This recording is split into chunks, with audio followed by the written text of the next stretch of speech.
नमस्कार बच्चों। आज धर्मवीर भारती द्वारा रचित काले मेघा पानी दे इस पाठ को यहाँ पर समझाएंगे। पाठ एक निबंध है, जिस निबंध में विज्ञान और लोक विश्वास का जो द्वंद्व होता है उसको इसमें दर्शाया गया है। ये सब जानते हैं कि विज्ञान जो है तर्क के सहारे चलता है और जो लोक जीवन है वो विश्वास के सहारे जीते हैं। दोनों की जो है अपनी अपनी दृष्टियाँ होती हैं। लेखक ने यहाँ पर दोनों पक्षों को जो है अपनी तरह से यहाँ पर प्रस्तुत कर रखा है। इसको आप ध्यान से सुनना। भीषण गर्मी के कारण जब सारा संसार तपता है, उसमें मात्र धरती ही नहीं बल्कि सारे लोगों की यही अपेक्षा रहती है, यही प्रतीक्षा रहती है कि बारिश कब आएगी। अब जब बारिश होती नहीं है, लोगों के मन बड़े उदास हो जाते हैं, सूखने लगते हैं। तब गांव की एक छोटी सी टोली जिसमें 10-12 बरस के बच्चे, यानी जो नग्न शरीर वाले, एक लंगोटी पहने हुए होते हैं और सांवले बदन वाले होते हैं, वो क्या करते हैं, कीचड़ में अपना पूरा शरीर जो है लथपथ करके ऊंची ऊंची आवाज़ में गंगा मैया की जय ये बोलते हुए गलियों से निकलते हैं और घर घर जाते हैं। घर घर जाकर लोगों को आवाज़ लगाते हैं, कहते हैं पानी दे मैया, इंद्र सेना आई है। अब होता क्या है, ये इंद्र सेना वो खुद अपने आप को कहते हैं। यहाँ पर लेखक जो है इस इंद्र सेना को जो है बिल्कुल पसंद नहीं करता है। अब होता आगे, जब ये टोली आगे बढ़ती है तो घर घर से महिलाएं क्या करती हैं, दुमंजिले से उन बच्चों की टोलियों पर घड़ा भर भर के पानी उड़ेलते हैं। ये बच्चे फिर उसी जल से क्या करते हैं, नहाते हैं, भीगते हैं और गीली मिट्टी में फिर अपना शरीर पूरा लोट पोट करते हैं और पुनः से पुकारते हैं काले मेघा पानी दे, गगरी फूटी बैल पियासा, पानी दे गुड़धानी दे, काले मेघा पानी दे। हैरानी की बात तो यह है कि जब गर्मी से जो है सारे लोग जो हैं तप रहे होते हैं, भून रहे होते हैं, पानी की बिल्कुल किल्लत पड़ी रहती है, सारे कुएं सूख जाते हैं और खेतों की मिट्टी सूख कर जो है पत्थर हो जाती है, सारे पशु पक्षी प्यास के मारे मरने लगते हैं और आकाश में कहीं बादलों का कोई नामो निशान नहीं रहता है। तो बड़ी मुश्किल से जो है लोग घरों में उस पीने योग्य पानी को सहेजे रहते हैं और ये अंधविश्वास के नाम पर महिलाएं उसी पानी को वो इंद्र सेना के ऊपर उड़ेलती है। तो यहाँ पर लेखक जो है इसको मतलब उचित नहीं समझता है। वो सोचता है कि गलत हो रहा है, भाई इतनी किल्लत में रखा हुआ पानी जो है इसको तुम बर्बाद कर रहे हो, तो इसमें क्या है, कहाँ से इंद्र सेना पानी देगी। तो यहाँ पर जरा लेखक का एक ज़बरदस्त विरोध रहता है। लेखक का विरोध क्या रहता है, क्योंकि लेखक जो था उन्हीं मेढक मंडली यानी इंद्र सेना के बच्चों के उम्र का था, लेकिन फिर भी वो उसका जो है विरोध करता था। विरोध करने का वजह यह है, नंबर एक, वो आर्य समाज का जो है उसको जो है मंत्री बनाया था, उपमंत्री बनाया था, यानी कुमार सुधार सभा का जो है उसको एक उपमंत्री बनाया था, जिस वजह से वो सारे अंधविश्वासों को जो है नकारना चाहता था और इनका जो है प्रखर विरोध करना चाहता था। उसको दूसरी बात ये थी, उसको ये समझ में नहीं आता था कि जब पानी पहले ही इतना कम है, पानी का इतना अभाव है और कठिनाई से लाए हुए पानी को तुम इस तरीके से बर्बाद कर रहे हो, तो ये क्या है। इस वजह से वो बिल्कुल इस चीज़ को पसंद नहीं करता था। उसका कहना था कि अगर यह सेना इंद्र की है तो ये सीधे इंद्र देवता से क्यों नहीं पानी मांग लेते हैं, क्यों ऐसे ढोंग कर रहे हैं। तो ये इस चीज़ को जो है लेखक बिल्कुल पसंद नहीं करता था। अब चूँकि लेखक की एक मुँह बोली जीजी थी, लेखक को बहुत अच्छा मानते थे। अब दीदी का जो प्रखर विश्वास था वो क्या था,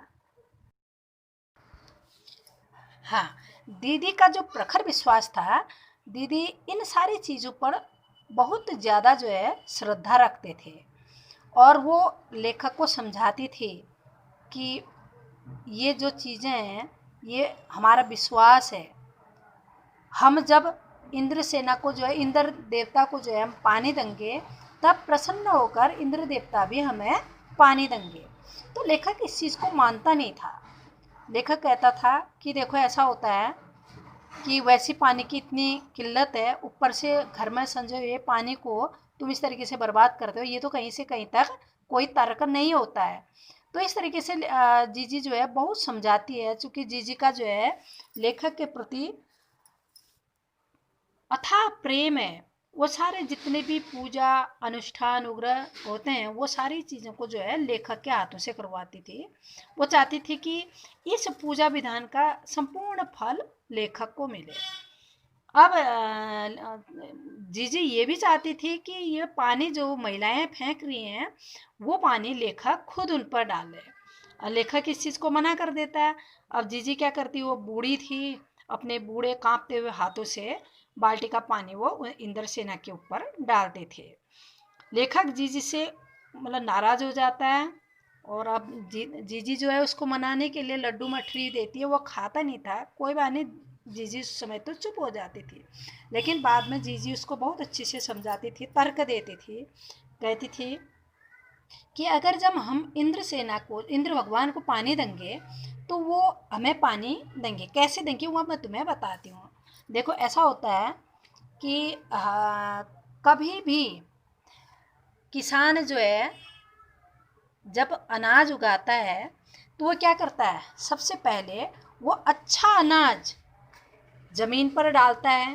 5-4 सेर जब वो ज़मीन पर डालता है उसके बाद ही उसको जो है बदले में 5-4 जो है मन उसको जो है मिलता है, बदले में मिलता है। तो अगर जब हम किसी को कुछ चीज़ देंगे तभी बदले में हमें वो चीज़ मिलेगी। और उसके लिए उसने एक बहुत अच्छा उदाहरण दिया है।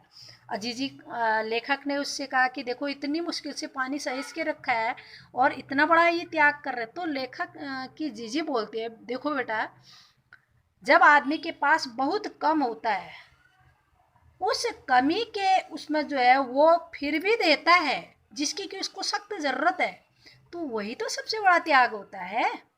अगर आदमी के पास बहुत सारा है उसमें से अगर वो थोड़ा दे देता है जिससे कि उसकी दिनचर्या पर कोई प्रभाव नहीं पड़ता, वो त्याग नहीं होता है। त्याग किसको कहते हैं, दान किसको कहते हैं, जब कोई चीज़ हमारे पास बहुत कम मात्रा में है उस कम मात्रा में हुई चीज़ को भी हम किसी अगले को देते हैं, वही सबसे बड़ा त्याग होता है। तो इस तरीके से जीजी समझाती है कि इस किल्लत से सहेजे हुए पानी को जब हम इंद्रसेना को, इंद्र देवता को चढ़ाएंगे तो बदले में तभी इंद्र देवता प्रसन्न होकर हमें क्या करेंगे, पानी देंगे, पानी बरसाएंगे। तो इसके लिए उसने कहा भी यथा राजा तथा प्रजा, ये वाली बात उसने रखी कि भाई जैसा हमारा राजा होगा वैसी हमारी प्रजा होगी।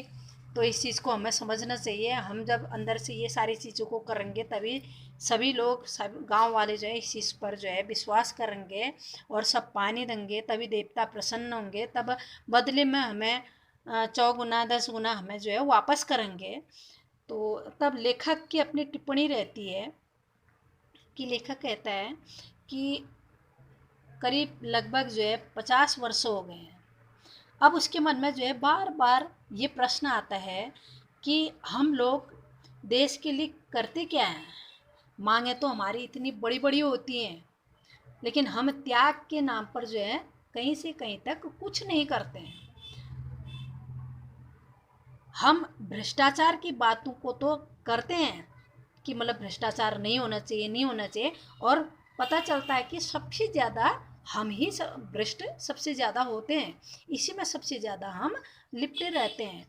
तो ये जो पाठ है उस पाठ से स्पष्ट होता है कि काले मेघा पानी दे जो वाला पाठ है उसमें स्पष्ट होता है कि वास्तव में कि गगरी फूटी की फूटी रह गई है और बैल प्यासे की प्यासे रह गए। न जाने कब इस देश की जो है दशा सुधरेगी, कब